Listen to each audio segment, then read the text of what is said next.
Hello friends, ஒரு 15 செகண்ட்ல if ஃபார்முலாவை யூஸ் பண்ண முடியும் அப்படின்னா நம்புவீங்களா? கண்டிப்பா முடியும். இந்த 15 செகண்ட்ஸ்ல நீங்க இஃப் ஃபார்முலா பத்தியும் லேர்ன் பண்ணிக்க முடியும். இப்போ இந்த இடத்துல பாருங்க, நேம் அண்ட் ஸ்கோர்ஸ் வந்து இருக்கு. இப்போ இந்த ஸ்டூடெண்ட்ஸ் பாஸ் ஆயிருக்காங்களா இல்லையா அப்படிங்கறத இஃப் ஃபார்முலாவை யூஸ் பண்ணி ரொம்ப சுலபமா நீங்க தெரிஞ்சுக்க முடியும். ஃபார் எக்ஸாம்பிள், 50 மார்க் இல்லைன்னா அதற்கு மேல் எடுத்தவங்க தான் பாஸ் அப்படின்னா பாஸ் அண்ட் ஃபெயிலை எப்படி கண்டுபிடிக்கிறது அப்படிங்கறத நான் இப்போ உங்களுக்கு 15 செகண்ட்ஸ்ல சொல்லி கொடுக்குறேன்.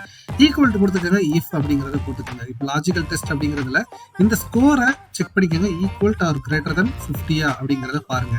இப்போ கமா கொடுத்துட்டு பாஸ் அப்படின்னா அதாவது 50க்கு மேல இருந்துச்சு அப்படின்னா பாஸ் அப்படிங்கறத போடுங்க. இல்ல அப்படின்னா ஃபெயில் அப்படிங்கறத டைப் பண்ணிக்கோங்க. க்ளோஸ் பண்ணி என்டர் கொடுத்தீங்கன்னா போதும்.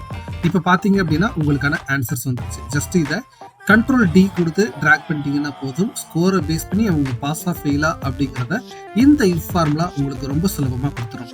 இந்த மாதிரி எக்ஸல் குறித்த நிறைய டுட்டோரியல்ஸ் அண்ட் ஸ்டெப்ஸ் வந்து தெரிஞ்சுக்கிறதுக்கு நம்ம சேனலை சப்ஸ்கிரைப் பண்ணி ஃபாலோ பண்ணுங்க. உங்களுக்கு ரொம்ப ரொம்ப யூஸ்ஃபுல்லாக இருக்கும்.